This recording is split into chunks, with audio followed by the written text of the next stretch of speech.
The Angel's Mechanic. How a field fix saved the P-38 Lightning. The autumn of 1942 cast a long, desperate shadow over the Allied war effort. In the vast, sun-bleached skies above Tunisia, a new and terrifying reality was dawning for American fighter pilots. The scene was a brutal tableau of aerial combat, a formation of sleek, twin-boomed P-38 Lightnings, tasked with shepherding a fleet of mighty B-17 flying fortresses at 25,000 feet. They were America's vanguard, a technological promise of air superiority. Without warning, the serene blue was shattered. German Bf-109Gs, painted in the dusty hues of the desert, fell upon them like hawks, using the blinding sun as a celestial shield. The American pilots reacted instantly, a chorus of throttles being slammed forward against their stops. A collective roar erupted from the twin Allison V-1710 engines as the Lightnings nosed up, attempting to claw for the altitude that meant life itself in a dogfight. But something was profoundly wrong. The aircraft, designed for speed and power, felt lethargic, as if dragging invisible anchors through the thin, cold air. They labored and strained, their ascent agonizingly slow. In stark, terrifying contrast, the Messerschmitts soared upwards with an almost contemptuous ease, their angular frames climbing like homesick angels, as one despairing pilot would later put it. It was a chilling disparity. For every 2,000 feet the Lightnings painfully gained, the 109s effortlessly achieved 4. This was not a battle. It was a methodical execution waiting for the signal to begin. This harrowing encounter over Tunisia was not an anomaly. From the deserts of North Africa to the burgeoning air war over Europe, a consistent, grim chorus of complaints flowed from P-38 squadrons through the winter of 1942 and into the spring of 1943. The Lightning, on paper, was a masterpiece. It promised redundancy with its twin-engine configuration, devastating firepower with its concentrated nose armament, and breathtaking level flight speed. It was intended to be the versatile answer to every challenge the Axis could muster. Yet, in the brutal reality of combat above 20,000 feet, the aircraft seemed to suffer from a profound case of mechanical emphysema. Pilots reported dangerously sluggish throttle response, a critically poor rate of climb, and engines that sputtered and gasped, starved of breath in the rarefied atmosphere. When a few hundred feet of altitude could mean the difference between a victory roll and a funeral pyre, this performance deficit was nothing short of a death sentence. Back in the United States, the Army Air Forces Command was acutely aware of a growing crisis. Intelligence reports, corroborated by grim loss statistics, confirmed that the latest iterations of German fighters, the Bf-109G and the formidable Focke-Wulf FW-190A, were consistently outperforming American aircraft at the very altitudes where long-range bomber escorts were most critically needed. The P-38, America's heralded wonder weapon, was bleeding pilots and losing engagements it was designed to dominate. At Lockheed's state-of-the-art facility in Burbank, California, engineers reviewed the frantic reports. They were perplexed. The Lightning had passed all its rigorous acceptance trials with flying colors. The design was fundamentally sound. The complex turbo-supercharger systems were functioning precisely as specified by the blueprints. To initiate a formal redesign process would take months of testing, bureaucratic approval, and implementation, a timeline measured in peacetime years, while pilots were dying in wartime seconds. Unbeknownst to the generals at Wright Field or the engineers in Burbank, the solution to this existential crisis would not emerge from a wind tunnel, a slide rule, or a carefully drafted technical order. It would not be born from computational analysis or theoretical aerodynamics. The answer was already taking shape, thousands of miles away, in the dust-choked makeshift maintenance pits of a North African airfield. It would come from a man whose tools were wrenches, whose data was the testimony of ailing engines, and whose manual was written in the sweat and survival of the pilots he served. His name, like that of so many enlisted men who form the backbone of any military, has been swallowed by the comfortable anonymity of history. But to the pilots and ground crews of his squadron, he was known as a virtuoso, a magician who could coax life back into a sick engine. He was a staff sergeant, perhaps in his late 20s or early 30s, whose pre-war life had been spent in the gritty, pragmatic world of automotive repair shops. There, during the Great Depression, he had learned the most valuable lesson of all: to innovate, to adapt, and to make do with what was on hand, because the customer couldn't afford new parts, and failure was not an option. This Depression-era ingenuity, this hands-on wisdom, was about to alter the course of aerial combat.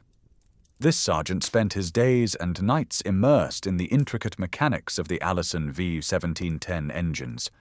He began to detect a pattern, a consistent litany of failure that others had missed. Pilots would return from high-altitude missions, their faces etched with fatigue and frustration, unanimously reporting a catastrophic loss of power above 22,000 feet. The sergeant would run the engines on the ground, meticulously checking every parameter. Supercharger boost pressures were within specification. The intercoolers showed no obvious faults. Ignition systems were pristine.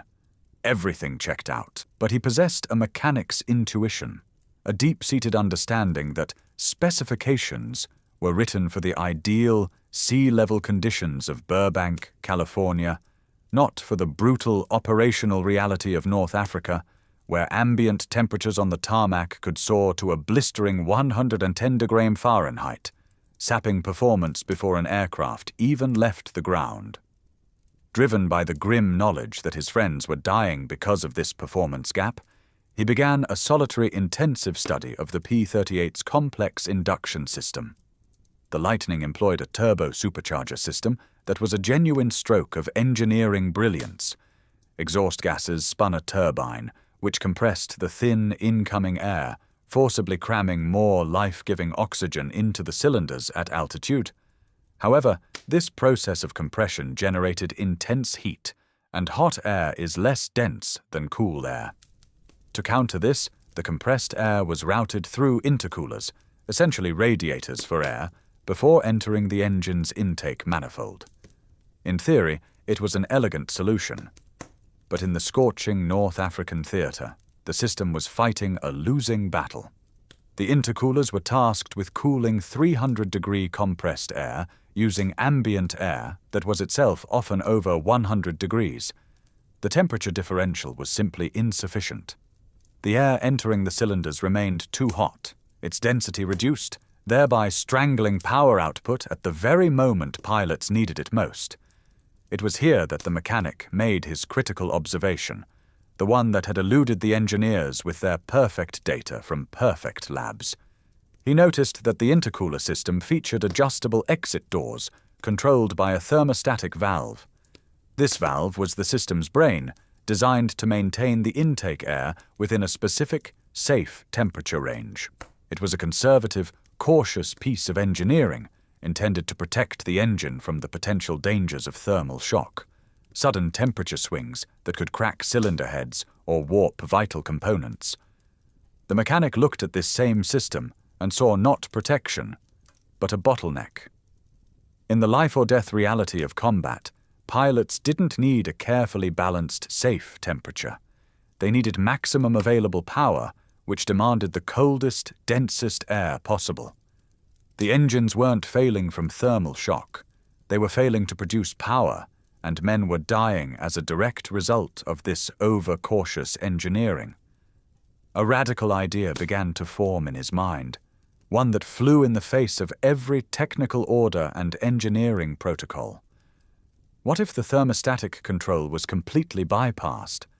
What if those intercooler exit doors were manually locked into a permanently wide-open position? The concept was infuriatingly simple. Flood the intercooler cores with the maximum possible volume of ram air, regardless of the temperature. It was the mechanical equivalent of tearing off a restrictive breathing mask. The manuals explicitly forbade such tampering. The technical orders were sacrosanct. But the sergeant operated by a different, more urgent authority.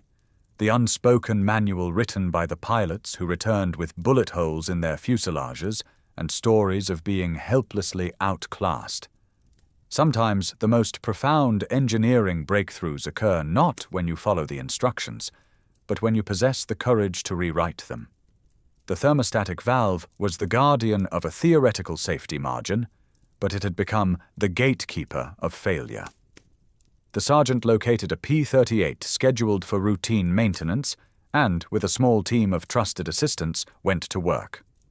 The intercooler exit doors, normally governed by the thermostatic valve's delicate mechanism, were jury-rigged and locked into a permanently open position. This ensured that from the moment the aircraft began its takeoff roll, the intercoolers would receive the maximum possible cooling airflow. But he didn't stop there. In an act that would make a design engineer shudder, he identified and removed several restrictive internal baffles within the intercooler ducts. These baffles were intended to ensure even air distribution, but the mechanic saw them as unnecessary obstructions. His goal was singular: more air, less restriction, maximum cooling. It was a crude, brutally effective, and potentially dangerous modification, but it was precisely what the desperate situation demanded. The moment of truth arrived on a crisp February morning in 1943. The volunteer pilot was a battle-hardened lieutenant who had already cheated death twice and had little left to lose. He climbed into the cockpit of the modified Lightning, the aircraft now a flying experiment. The ground crew watched with a mixture of hope and trepidation as the twin Allisons roared to life. The pilot took off and began a steady climb. At 5,000 feet, engine temperatures were normal. At 10,000 feet, they remained stable. At 15,000 feet, the altitude where problems typically began, the instrument panel told a startlingly different story. Cylinder head temperatures were running a full 20 degrees cooler than in a standard P-38. As he pushed through 20,000 feet, the altitude where Lightnings traditionally began to wheeze, this particular aircraft was still pulling strong, healthy manifold pressure. The pilot, feeling a responsiveness he had never before experienced in a Lightning, pushed the throttles forward. He climbed to 25,000, then 28,000 feet. The engines responded not with labored straining, but with a powerful, resonant song. Over the radio his voice crackled with exhilaration as he reported to the tower below that the climb rate felt as if he had bolted on an entire extra team of horses. When he landed, a small crowd had gathered. Word of the heretical experiment had spread through the grapevine of the maintenance crews. The lieutenant climbed down from the cockpit, a wide grin breaking across his face, and uttered the 6 words that would become legend. "She climbs like a homesick angel." The mechanic immediately swarmed over the aircraft, his trained hands checking spark plugs for pre-ignition, examining cylinders for compression leaks, and scouring the engine bays for any sign of thermal stress or damage. He found nothing. The engines were not just functioning, they were thriving. The principle at work was breathtakingly simple, a lesson from basic thermodynamics. Cooler intake air is denser air. Denser air contains more oxygen molecules. More oxygen allows for more complete and powerful fuel combustion. More combustion equals more power. It was a principle a high school physics student could understand, yet it had taken a mechanic with the courage to defy the manual to translate that principle into a life-saving reality. Within a week, every serviceable P-38 in the squadron was undergoing the same modification during its next routine maintenance cycle. The pilots, hearing the reports and seeing the performance data, began specifically requesting the hot rod Lightnings by their tail numbers. The squadron commander now faced a monumental command decision. On one hand, he was sanctioning widespread, unauthorized field modifications that violated Army Air Forces regulations and could end his career, and worse, lead to catastrophic engine failures if anything went wrong. On the other hand, he possessed immediate, tangible combat reports demonstrating that his modified P-38s were now able to meet the enemy on equal, if not superior, terms at critical altitudes. He was a lieutenant colonel with combat experience dating back to the First World War, and he understood a fundamental truth that peacetime bureaucracies often forget. In war, a good solution implemented immediately is infinitely more valuable than a perfect solution delivered too late. He dutifully filed a report up the chain of command to 5th Air Force headquarters, meticulously describing the modification, its methodology, and its dramatic results. The official response was a masterpiece of bureaucratic caution. They authorized continued testing and demanded thorough documentation, but explicitly forbade a fleet-wide implementation without formal engineering review. The message was clear. Maybe later, through the proper channels. The unofficial response, the one that truly mattered in the combat zones, was a quiet, determined rebellion.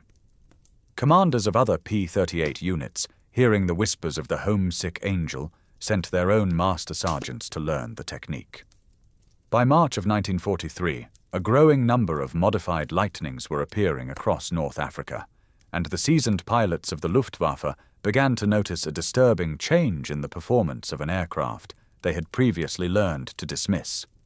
While this grassroots revolution was spreading through the squadrons, the official response was grinding through the machinery of stateside military procurement. At Wright Field in Ohio, the Army Air Force's premier engineering division had also identified the altitude performance issue and had launched a formal, systematic investigation. This involved meticulous wind tunnel tests, detailed temperature mapping studies, and computational analyses of airflow dynamics through the intercooler ducts. It was good science, thorough and methodical, but it moved at the deliberate pace of peacetime engineering review. Their preliminary findings, released in April 1943, cautiously suggested that intercooler efficiency could indeed be improved through a redesigned ducting system and a revised calibration of the thermostatic valve. Their estimated timeline for implementation was a sobering 8 to 12 months, requiring newly manufactured modification kits to be produced by Lockheed and distributed through slow, depot-level maintenance facilities. Meanwhile, the sergeant's solution was already operational on dozens of frontline aircraft, having taken roughly 4 hours per plane to implement, using only standard tools and consumable parts, with no requirement for factory support or official engineering drawings.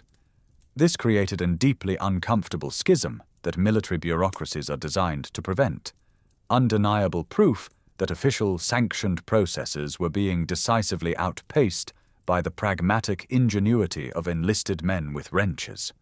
Some engineering officers at Wright Field pushed back forcefully, citing legitimate concerns about the long-term reliability of the engines, the voiding of technical compliance, and the logistical nightmare of supporting a fleet of aircraft that were no longer standardized. Their concerns were not without merit.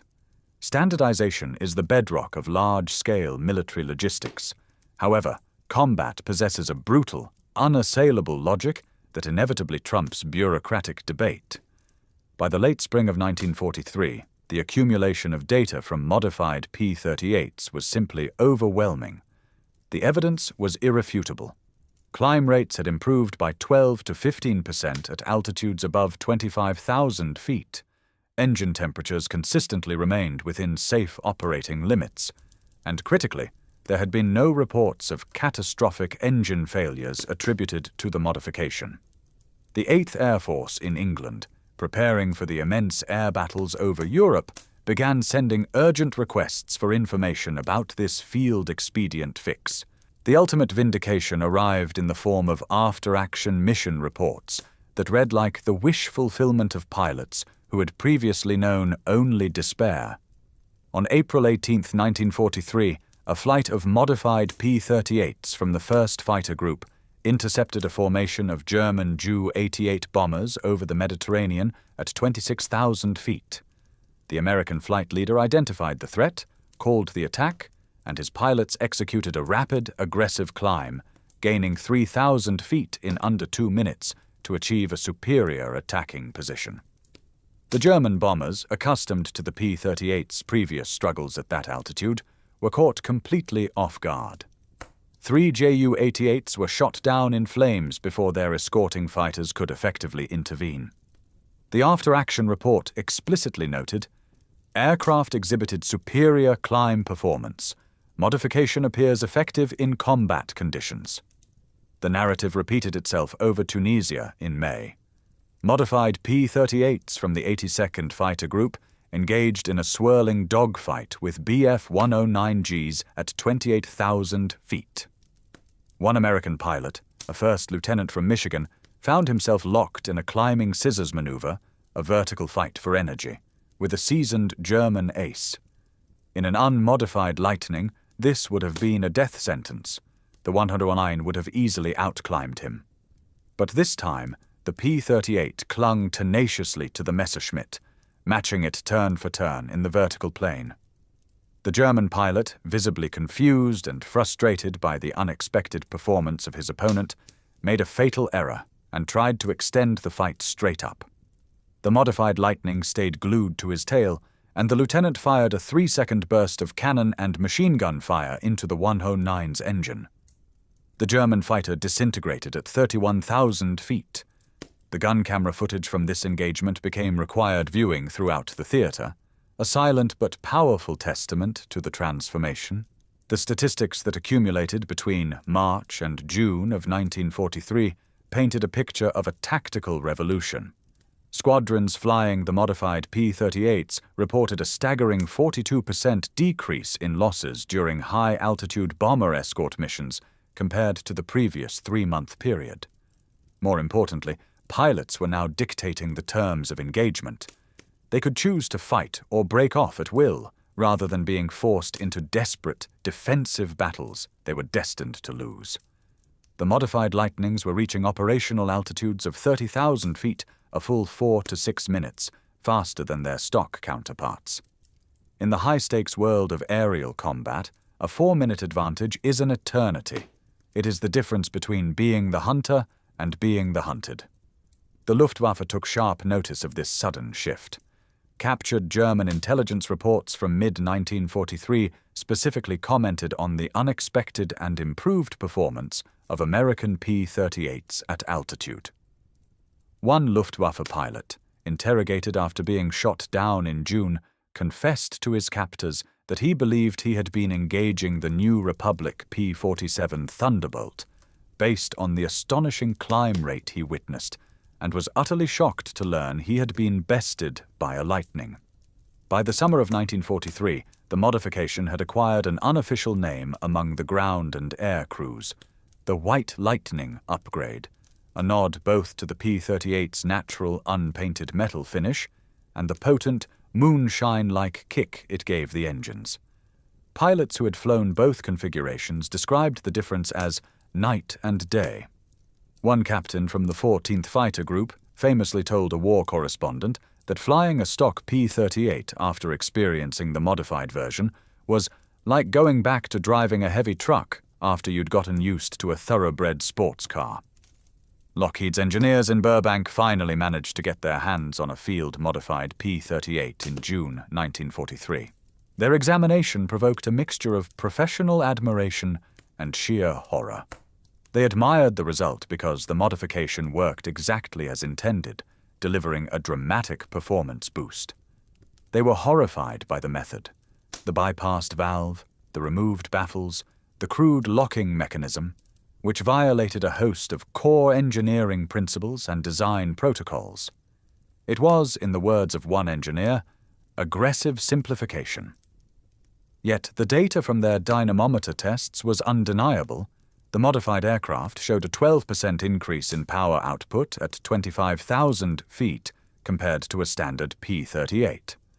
All temperature margins remained within acceptable limits, even under sustained combat power settings. Lockheed was forced to confront an uncomfortable truth. Their brilliant design was being significantly improved in the field by mechanics who had never seen the original engineering blueprints. To their immense credit, the leadership and engineers at Lockheed swallowed their professional pride and acted decisively. By July 1943, dedicated engineering teams were reverse engineering the field modification, analyzing not just that it worked, but the precise thermodynamic reasons why it worked. They discovered what the anonymous sergeant had deduced through practical experience. The original intercooler system had been over-engineered for safety margins that were irrelevant in the brutal, short life expectancy of combat. The thermostatic valve was protecting against a hypothetical failure mode while directly causing a very real and lethal performance deficit. The P-38J model, which began rolling off the production lines in August 1943, incorporated these hard-won lessons. It featured completely revised intercooler ducting with significantly improved airflow and a newly calibrated thermostatic control system that remained open far longer under high-power settings. While not an exact replica of the field fix, Lockheed's engineers added necessary refinements for production quality and control. The core principle was identical. Maximize cooling airflow to the intercoolers at high altitude. The J model also boasted enlarged intercooler cores with 25% more surface area for better heat rejection. The result was a dramatic leap in performance. Engine output at 25,000 feet increased by nearly 200 horsepower compared to the earlier F and G models. The subsequent P-38L variant, entering service in June 1944, took this evolution even further, with completely redesigned intercooler housings featuring streamlined internal ducting and larger exit doors, all controlled by a system that prioritized maximum cooling over temperature stability. In a rare and commendable act of institutional humility, when Lockheed engineers formally presented their new, improved intercooler system to the Army Air Force's Technical Review Board in late 1943, they explicitly credited the field modifications developed in North Africa for providing the crucial insight and pointing the way forward.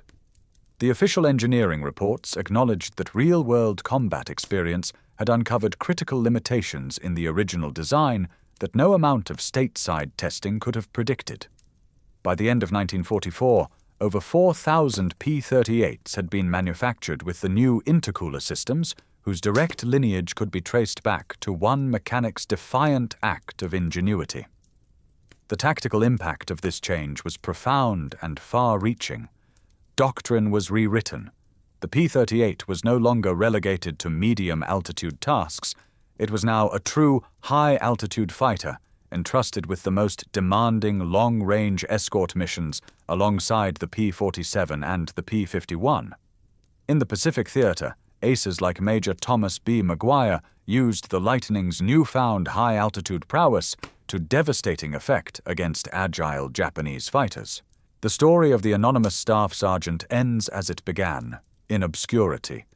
He likely rotated back to the United States in late 1943 or early 1944, returning to a quiet civilian life, perhaps once again fixing cars in a small town somewhere in America. He received no distinguished service medal, no official commendation from a grateful nation. The Army Air Forces did not award medals for unauthorized modifications, regardless of how many lives they saved or how they changed the tactical landscape. His contribution survives only in scattered maintenance logs, in after-action reports that speak of improved performance without naming its source, and in the silent gratitude of the pilots who lived to see another day because their engines did not fail them at 28,000 feet. Yet his fingerprints are indelibly etched into the annals of aviation history.